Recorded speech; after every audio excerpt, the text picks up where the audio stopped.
Voltamos, Antenados Pergunta, e hoje com o Dr. Russell Shedd. Como eu disse no bloco passado, eu queria voltar com uma pergunta pontual a respeito ainda de relacionamento. Existiu uma pesquisa há um tempo atrás, há poucos anos, dizendo que aproximadamente 30% da igreja, hoje de membros de igreja, já passaram ou passam por uma situação de divórcio. Existem algumas línguas que dizem que esse número em breve vai chegar à metade da igreja.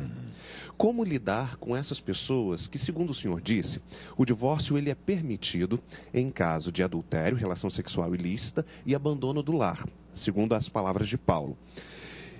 Como se dar com essas pessoas que se achegaram à igreja, muitas vezes por casamentos errados, já eram cristãs, já conheciam a palavra de Deus, e hoje ela tem um número considerável dentro da igreja de Cristo. Essas pessoas precisam se tornar celibatárias até o resto da vida. Há uma nova oportunidade para elas, sem abrir oportunidade para o oba-oba de não deu certo, vou me divorciar para poder casar de novo. E quando se pode acontecer um novo casamento? Essa pergunta é quase impossível de responder. Eu não sou Deus. Eu não estou falando do juízo final. O problema de Hebreus capítulo 10 é chamado de pecado deliberado. Há pessoas que pecam pela ignorância, não sabem que estão pecando tão seriamente. Há pessoas que, por exemplo, se divorciaram e depois se divorciam novamente. É como o filho pródigo que volta para casa, mas não gosta da casa. Ele vai de novo para a terra longínqua e depois ele fica na mesma situação em que ele se encontrou. Ele volta para casa e agora o pai vai fazer festa de novo? Essa é sempre essa pergunta que Deus só pode responder. Eu tenho que dizer que divórcio não é o pecado que não tem perdão. A Bíblia não aponta esse pecado. Por outro lado, Hebreus 10, versículo 26 em diante, fala de pecado deliberado que não tem mais perdão. Portanto, Deus que vai decidir esses casos. E não há nenhuma maneira que nós, olhando por fora, podemos dizer, não, essa pessoa deve ser desculpada como uma mulher que foi tomada em adultério. O senhor acha que o pecado deliberado, no caso o senhor colocou como pecado que não tem perdão, que ele... então ele seria, em Hebreus estaria se referindo ao pecado contra o Espírito Santo? O cara nunca creu, é isso? Essa pessoa nunca creu? É uma pessoa que endurece o coração. Hebreus fala disso muito claramente, capítulo 3 e 4. Se ouvires a sua voz, endurecer o seu coração, não há mais solução para a vida dele. Portanto, são crentes que estão sendo, pelo menos, entre aspas, né? Eu não sei se estão convertidos, porque a ideia de conversão é que uma pessoa nasceu de novo e tem um Espírito Santo que orienta a sua vida. De que coração duro para ele é impossível, porque ele tem um Espírito Santo no seu coração. Ou ele tem ou não tem. Então, essa é a grande dificuldade que a gente tem. Então o senhor entende que ele nunca creu de fato. Se ele está incorrendo nisso, é porque ele ainda não creu de fato em Deus. Não, ele creio, mas só humanamente.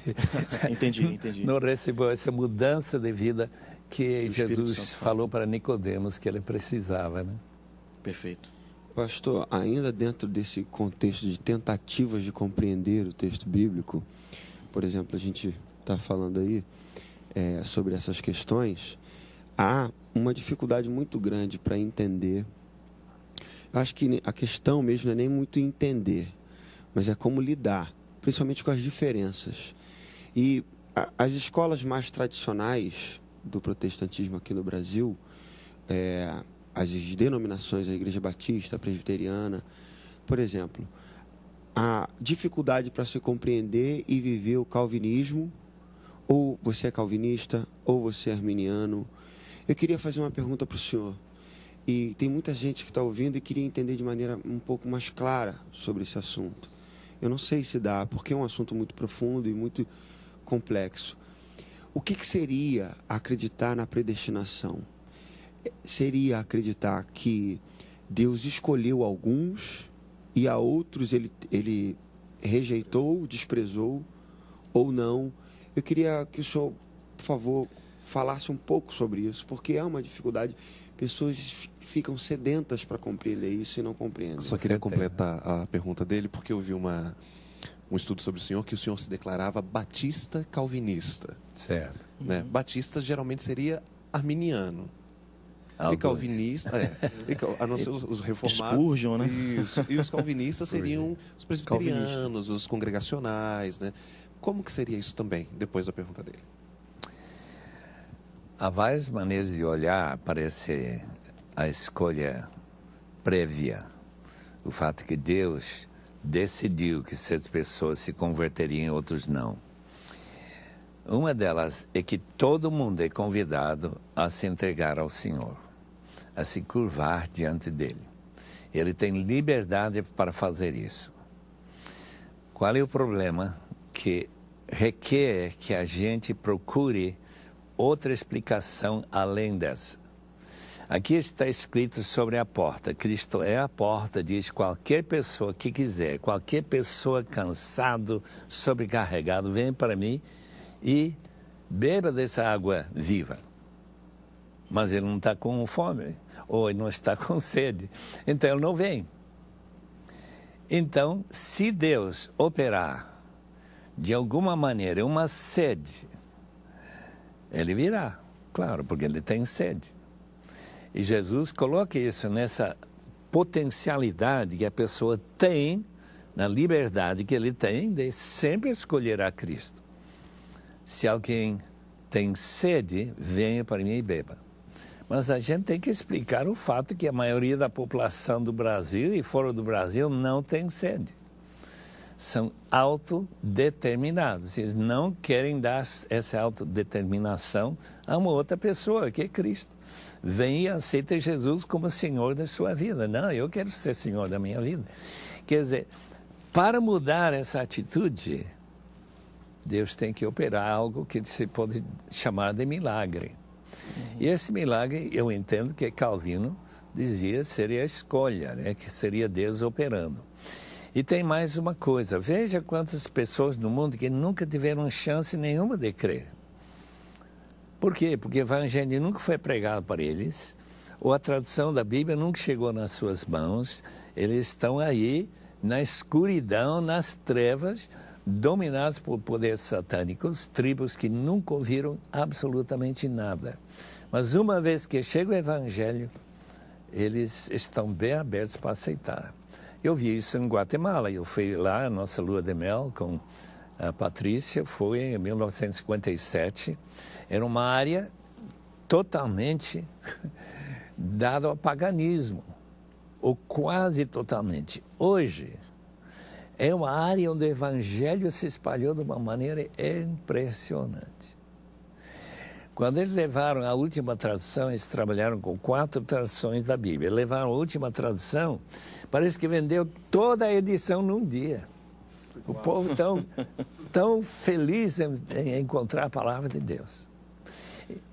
Mas me diz uma coisa, só assim para a gente deixar um pouquinho mais claro para quem está em casa, que às vezes não está acostumado com essa linguagem arminiano, calvinista. Sim. Então vamos traduzir assim na dúvida que se arrasta pelos séculos, certo, e que a gente não vai conseguir explicar hoje.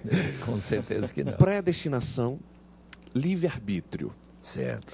A predestinação de Deus, ela acontece na sua forma mais categórica de eu já sei o que vai acontecer, então independente do que você quer, você vai para o céu ou vai para o inferno, e até onde vai o processo de escolha da pessoa, de decidir, eu, morto nos meus delitos e pecados, estou aqui, mesmo na minha ignorância, optando genuinamente por seguir a Deus ou ao diabo. Tá bom.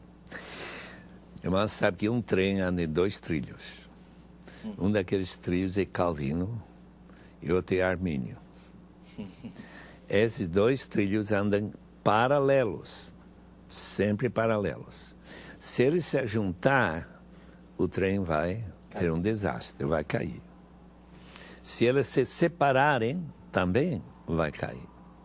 Portanto, Deus nos deu o privilégio de ver na Bíblia esses 2 trilhos. E elas vão se juntar quando chegar no céu, porque lá não tem descarrilamento nenhum. Graças a Deus. O senhor entende, né, que agora na modernidade, tanta tecnologia, né, a Bíblia de papel, ela vem sendo menos usada, né? É muito comum, né, cada um com celular, com tablet, né? E eu já ouvi o senhor em algumas mensagens, né, falando grife, né, marque na sua Bíblia, né? E essa mudança tecnológica que está acontecendo é inevitável, cada dia mais, né, a coisa se acelera. O senhor acha que isso está trazendo algum prejuízo, né? As pessoas ouvem muito áudio, né? A Sociedade Bíblica do Brasil tem Bíblia em MP3. Então, hoje, essa coisa de marcar, essa coisa de usar a Bíblia de papel está cada vez menor. O senhor acha isso bom, ruim? Qual a opinião do senhor? Eu faço a pergunta para estudantes universitários ou até de escola secundária. Vai chegar o dia em que a gente não vai usar papel nem caneta mais? Que a gente vai responder tudo oralmente? Eu acho que não.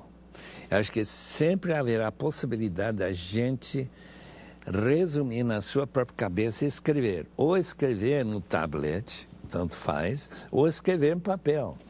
O fato é que nossa mente aprende quando ela remaneja aquilo que a gente ouviu e escreve assim, em resumo, aquilo que a gente já ouviu.